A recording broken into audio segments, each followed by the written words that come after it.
is up? Hopefully you guys are having a wonderful day. Back with some more Resident Evil 4 Remake gameplay for you. And today I got my Resident Evil 4 Remake review. And I kept asking myself multiple times as I play through this game. I can only imagine what my 2005 self would think if he was playing this right now and saw this. But without further ado, let's get into this. For those who don't know, Resident Evil 4 is my all-time favorite game. So seeing a remake of it still makes me hard to believe it actually exists, but here it is, so let's get into this.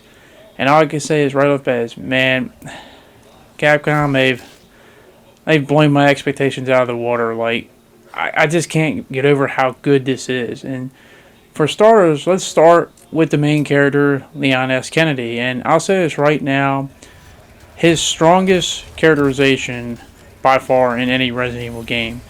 Take it from me, the OG Resident Evil 4 was my first ever Resident Evil game I ever played. And seeing Leon in that, I just thought he was just a cool guy who dished out one-liners and had no weight or any type of, like, tragedy happen to him. I was always just an overall cool guy with no character to him. So when I played this game, he's still a cool guy with those one-liners, but he has a lot more character to him, a lot more grounded in reality, and it seems like a guy that actually went through the traumatic events of Resident Evil 2, and you see how that shaped him and ultimately broke him. Not just the incident itself, but the aftermath, how he's recruited, and how he is basically determined to prevent the tragedies of RE2 Remake from happening, why he's so determined to save Ashley from this game and ultimately succeed, where he always says, this time it has to be different, and I absolutely love his desire to do that.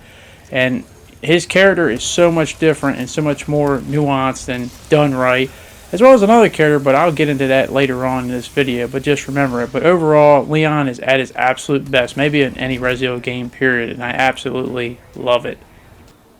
Another cool thing about the game is obviously the treasures, which you can find across the game, just like in the original one, but I also like how you can interchange the gems and have different colors that have different currencies, and also like the fact that they brought back the uniqueness of the treasures. And I always thought that was a cool part to explore the game more, give it kind of a more exploration feel. And you do this to sell at the merchant to get pitas, and once again the merchant returns and you can upgrade your weapons, the durability, repair it. They also have exclusive abilities that you can use. You also have the spinels, which is different from the original one, where they're rare to find, but when you collect them by doing such things as side quests or just find them randomly, you can actually get the exclusive ability right up front without having to upgrade the other stuff first, which can definitely be helpful if you want to do certain things like S plus ranking is a little bit easier. But overall, I love the merchant. I like how he talks to you more, but he's definitely a cool and great addition to this game. Another thing I like about this game is just how it makes me love the exploration of it, especially when you get to Chapter 4. You definitely can explore, and definitely gives me those Resident Evil 5 vibes. It's maybe Resident Evil 5 Remake, the writings on the wall, but kind of gives that semi-open world where you can just explore and do stuff, go find new things, do side quests, find new treasures, and it's really done well. A lot bigger than the original one, and that's one thing I keep saying to myself. It's like there's a lot of things that are similar, which I love, but then there's things that are slightly different. Even some things that kind of throw a curveball, even if you are an OG fan, where it appears similar, but it has a different way of going about it, and I like those little changes. But you can definitely see how much depth and nuance they put into all the details of this game. It looks great and it feels great to be in, and it's a world that, even though I've played multiple times at this point, I just love absolutely going back and doing it again and getting the treasures and finding the secrets and exploring the whole world of Resident Evil 4 as a whole. And of course, you wouldn't be fit without enemies, and once again, the enemies are great in this game, from obviously the infected dogs to the Ganados, the cultists, and we'll see a bunch of them as we go through this remake review. But I just like the fact that this game is not afraid to throw everything at you. While you do have more controls, you do have more options like parrying and walking, moving while shooting, and doing all kinds of things. That means the enemies obviously got to throw a lot more at you. And trust me, as you get on the harder difficulties, the enemies are very relentless and they will come after you. And you definitely got to get better and better as this game comes along. You definitely got to have a variety, what weapons you use and how you use them, as well as get good with the parry knife. Another cool thing I like about this game in terms of the weapons, I love the fact that I don't think I've had a bad weapon. Like, there's not a bad weapon I've used, especially when you upgrade them all to the max. Every weapon you can use, you can definitely take to the end game, and that gives a great feel for weapon enthusiasts.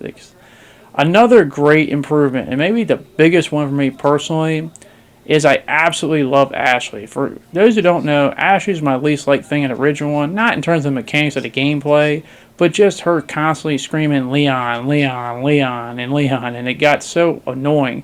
Here, she's actually a really well done character. You feel for her, you understand her, and she actually helps out Leon a lot, and you have great conversations and stuff.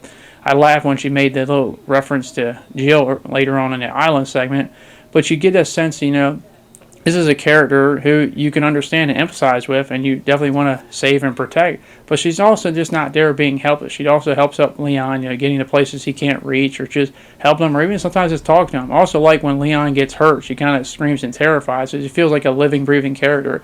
The greatest compliment I can say about Ashley is I actually like to see her come back in future Resident Evil games. Not necessarily as a playable character, but who knows? He jokes about being an agent, but just coming back in some sense or form, maybe on the mic or whatnot.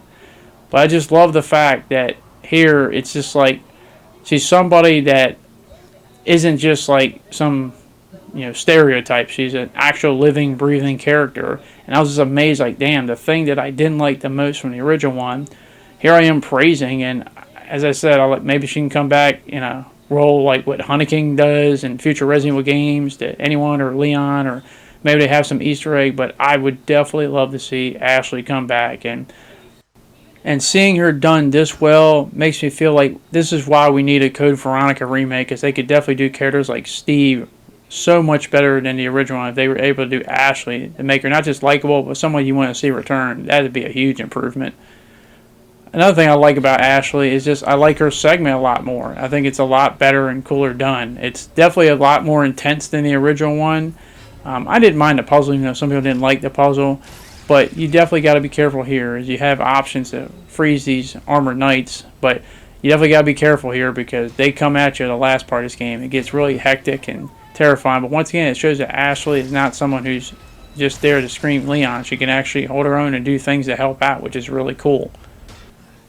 And another thing with Ashley, obviously, is the fact that you got different controls for her. You don't really have too many options to hide like the original one. It's more, you can stay close or stay back. And honestly, I kind of had moments where I didn't really use it too much, but I could definitely see where it's helpful and stuff, because obviously you got to be careful, and obviously you cannot just want to take her away. And I always will say, hey, it'd be a lot better to just, put her in the armor suit, which just knowledge it is in this game, so you can unlock it, and it definitely does help you out. But for those that haven't have it unlocked, you definitely got to be mindful. But honestly, I didn't really see myself using the option too much, but it has its moments. I guess it's more situational than anything else, because as I said, when you get to the later parts of games where you're having Ashley, they throw everything at you, and having Las Plagas all over the place, different variations from the head, or just having big enemies like the bullhead here, or just normal Ganados, or just anything. It's kind of hard, and sometimes I will admit Ashley can get in your way, especially in the back, kind of blocking your back when you're trying to aim and shoot. So maybe it's better to have her stand at a distance. But once again, I don't know if I prefer the original one or this one in terms of how Ashley controls.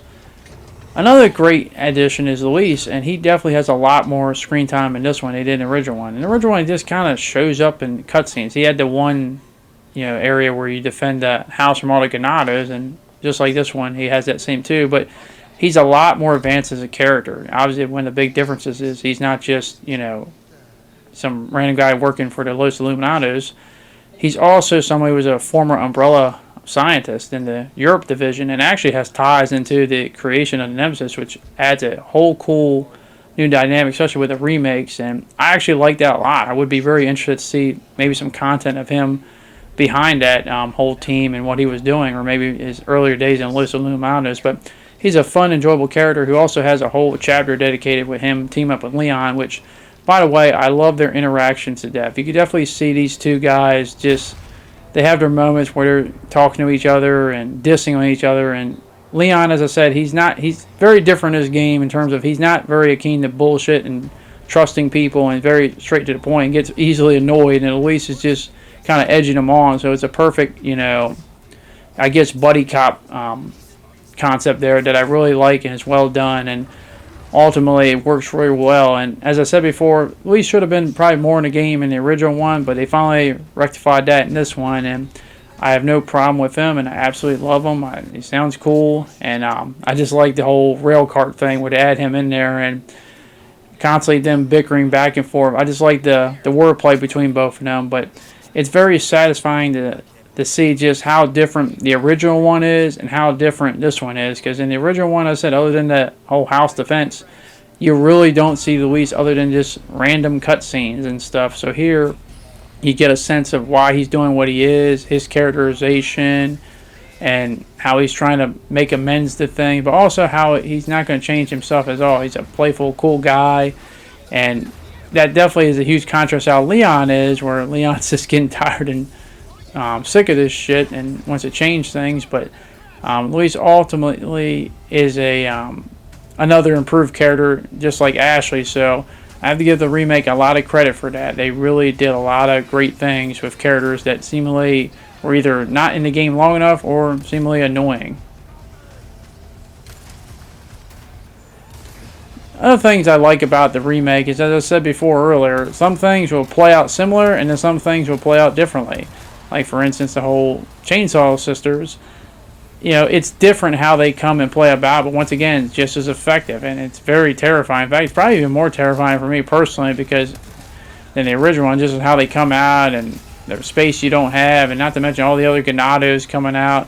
And as I said, they send everything at you, but I just like that. Even if you are an OG player, you still have things that throw you for a loop when you expect something to happen, and it may happen, but not happen the way you expect it to, or it might be completely different. I like that, how it keeps you on your toes. So if you're a new player, you're experiencing it for the first time, but even as the OG, you're kind of experiencing it for the first time. Another cool thing about this game that I really like is that when you get to the castle, and the castle, I was trying to figure out like which area I like the best, the island, the castle, or the village, and I don't know if I really have a favorite, but I can see a lot of people saying the castle because the castle just has that vibe. You know, the cultist vibe really resonates deep, especially in this game.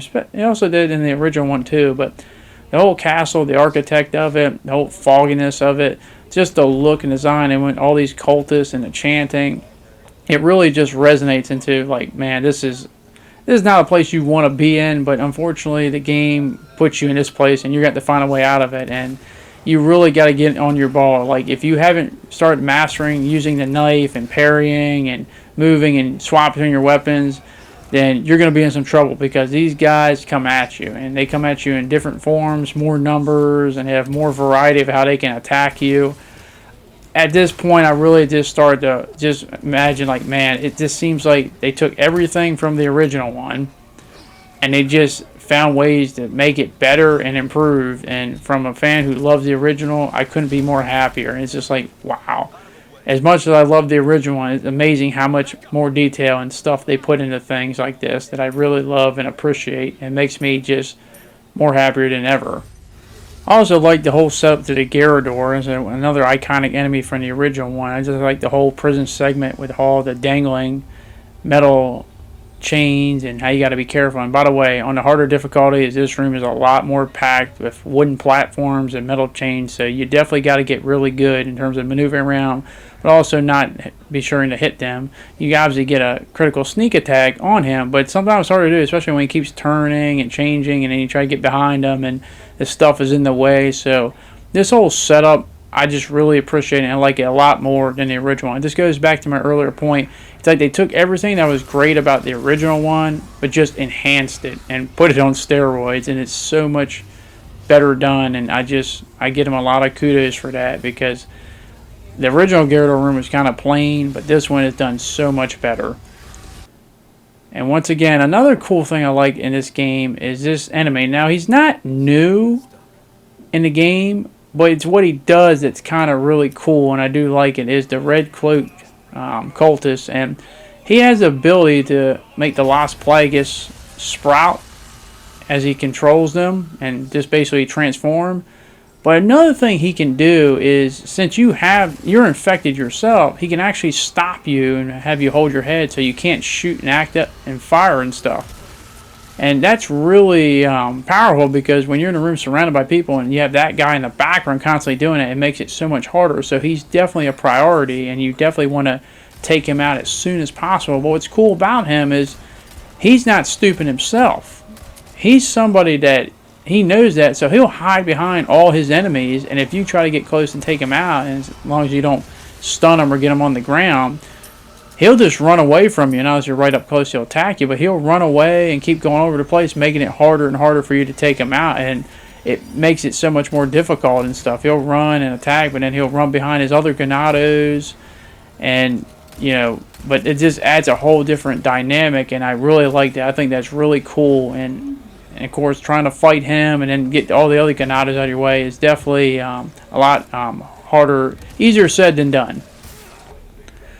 Also, as I said earlier, the knights make a return, and as they're hard, just as I thought. I will say one thing: I do like the fact that this room is a little bit bigger than the original one, because the original one, it was so tight, and these armor knights, as I said, they pack a punch, but having a lot more time to move, and or more room to move, I should say, definitely gives you a huge advantage. Also, Ashley can dump down little lanterns, a blue flaming light, which they are weak to, freeze them, so that's cool. And another cool thing I mentioned earlier is that you have side quests you can do to earn, you know, the spinels, and sometimes they go to, you know, defeating a bunch of rats and areas or shooting blue medallions, but also they can give you hard ones like defeat a very specific enemy. And, you know, you have one for the knight here, which he's a pain in the ass. He's hard as hell, has a huge lunge range. You had one with one of the dog enemies. You also have one for a regenerator. But this goes to show you that, like, you have a lot more variety in things you can do. Some of the side quests are kind of, you know, not too eventful, but they do give you spinels. And some like this, which are hard, give you a lot more spinels. But I like having an option to get the spinels, because you definitely want them to get other things like the upgrade tickets or maybe a herb or whatnot. But it's definitely a cool thing to have that wasn't in the original one. And also you have the Novisa doors. Now, they're done a little bit differently. They're not invisible, but they still have the cloaking. And I'll be perfectly honest with you, I actually like how they're done a little bit better. Like, I had nothing against the invisibility of it, but I like the fact that it's, you know, they have their own cloaking and they kind of blend in with the environment. And I think that's really cool, but once again, they can be a pain in the ass, especially when you have so many of them. They're more harder to see when you get into the underground areas and stuff. They seem more invisible there, especially when they're in that darkness, and that's really cool setup. But once again, I like the Novisa doors, even though a little bit different. Then we get to Krauser, and Krauser is another character who gets a lot more time with him. He's not just some random guy like in the original one. Granted, you know, the whole Operation Javier, which is mentioned in the remake, wasn't a thing when the original Resident Evil 4 came out, but here you get a sense that, you know, who he is. He's not just a random person. He's obviously from Leon's past. He's the person that actually trained Leon, and you get a sense that these two do have a history, and I like it. And it would be really cool if we could get an Operation Javier DLC to showcase what happened in the jungle. I don't know if they'll ever do that, but that'd be a really cool thing to say. Also, I do like the fight here, which is new. We never got a knife fight like this against Krauser. We just got his last form where he's transformed, but Krauser definitely was really cool in the lore. Another thing I also like is that I do like Ramon Salazar in this game, and I like the fact how he's so adequate and kind of just like polite, even in his talking and antagonizing Leon. But I like the fact in the fight, when finally Leon just has enough of his crap, starts shooting at him and stuff, going back to Leon just not taking too much people's crap, he changes completely in the fight and goes from that adequate to just, you know what, I've had enough of this, I've tried to be nice, and he just starts cursing at him and calling Leon all kinds of names. I like that back and forth in his boss fight, but really well done. I really do like it. And once again, it just goes to show you that things are similar, but they're also a little bit different, and I really do enjoy a lot of this stuff. I do think it's also interesting to admit that I do like how it's a little bit different how he does his boss fight and his transformation, but you can check that out in the game. And we get to the island. The island is a part that a lot of people personally, I never had a problem with the island, but a lot of people did not like the island. And I'm safe to say the island is definitely great in this game. You have your action moments, no question about that, but you also have your depth too. And I think the island definitely has a good blend. I think it shows the blend between horror and action maybe better than the other two parts, because you have your moments where it's nonstop action, but it doesn't feel out of place. But you also have your moments when you're inside here, trying to find Ashley, you have this horror. And I think the island best shows the whole blend of horror and action. That's one thing that Resident Evil 4 Remake, I think, does better than any of the Resident Evil games. Is the perfect blend of horror and action. I think fans of both will definitely feel at home playing this game. It does it even better than the original one, in my opinion. And of course, what could Resident Evil 4 Remake be without my all-time favorite enemy regenerators? And once again, they make a return, and they're just as grotesque and cool. The hissing sound is back. You know, I like the fact that one swallowed a wrench. But you had the whole movements where they're sliding on the ground and they come after you. They're a lot faster in this game, which makes it even more terrifying. And I absolutely love it. And by the way, I won't show it, but the Iron Maiden, I love how they did him in this game. I feel like you should just experience that for yourself. But I love how they did that variant of the game. Really creative and clever, and really got to keep you on your toes. But Regenerator is absolutely awesome. And got to give Ashley points, though, for this. I mean, she actually took out a Regenerator. You go, Ashley. And then we get to Sadler, the main villain. And once again, I actually at first liked his design from the original one better. But after sitting on it, I actually liked it better. I think I'm kind of split on the remake design compared to the original one. But in this one, he's a lot more of a cultist in terms of a religious person. And I really do like that. I like that a lot. He kind of has a really good menacing appearance. I guess the only thing I wish is I wish he was more in the game physically, not just in your brain and mind. But he still does that effectively. So overall, I do like Sadler. I'm kind of split between if I like the original one or the remake. But he's done well regardless. So he's definitely a very menacing and great villain in this game. Overall, after you beat the game, you obviously have multiple difficulties, and you can unlock a lot of unlockables, just like the other remakes in Resident Evil, from the infinite ammo to stuff like the hand cannon or the infinite launcher. So there's a lot of replayability with this game. I just platinum it, but I still have to upgrade all the weapons, so I have a lot of work to do. I've almost put in 100 hours in this game, and you can see I've definitely been having a blast with it. This game is absolutely awesome. I wanted to save this part for last because this is the part I see everyone having a big stink about and what's going on, and that's the whole Ada Wong situation. Now, guys, Ada Wong is my all-time favorite Resident Evil character, so I'll let you know honestly how I honestly feel. And honestly, I know a lot of people get all mad at the voice. I actually really like the voice a lot. It's different, but I think it suits a more grounded approach. Yes, it's very different from RE2 Remake, but ultimately the character is older, and it's a little different. And, you know, we always see how Leon changed dramatically from Resident Evil 2 to Resident Evil 4. It's only natural that Ada would change. And that's the thing I think people have seen to forget. As I mentioned earlier, the OG Leon just seemingly, you didn't see any type of, like, grounded, like, characterization of him. You didn't feel like that was a guy that went through a dramatic experience like Resident Evil 2 with him. In the remakes, they showed that tenfold.